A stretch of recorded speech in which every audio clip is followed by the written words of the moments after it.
what is your problem with the way in which the BBC has operated? And in the past, well, since March the 26th, you sent 44 tweets using the hashtag Brexit Broadcasting Corporation.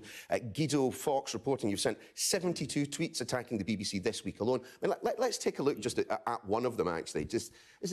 For those urging me to go quiet on the BBC, it's important to understand that Brexit and Farage are largely the creation of the BBC. This isn't a side issue, but a central issue if we're going to win next year's final deal referendum to honour our European destiny as a people. The BBC created Nigel Farage. Come on. The BBC gave Farage a platform he would otherwise not have had. 32 appearances on BBC Question Time, which is their flagship news and current affairs programme. 32.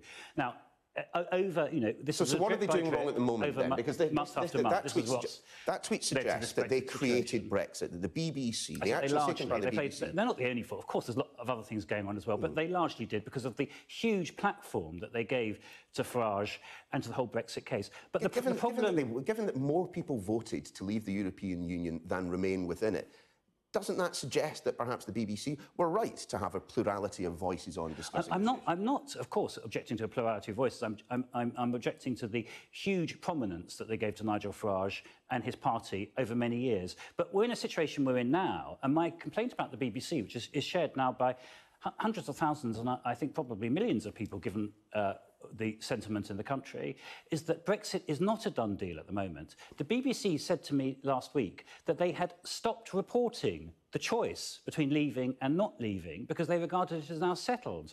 That is not the case. This issue will not be settled until Parliament decides at the end of the year whether, on the basis of Theresa May's treaty, we are or aren't leaving the European Union. Now, they're the public broadcaster.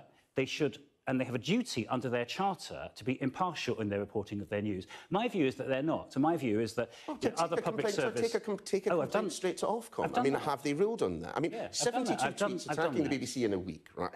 It's all getting a little bit Paul Mason, isn't it? It's the kind of... You're turning into the kind of the crazier, shoutier end of Twitter,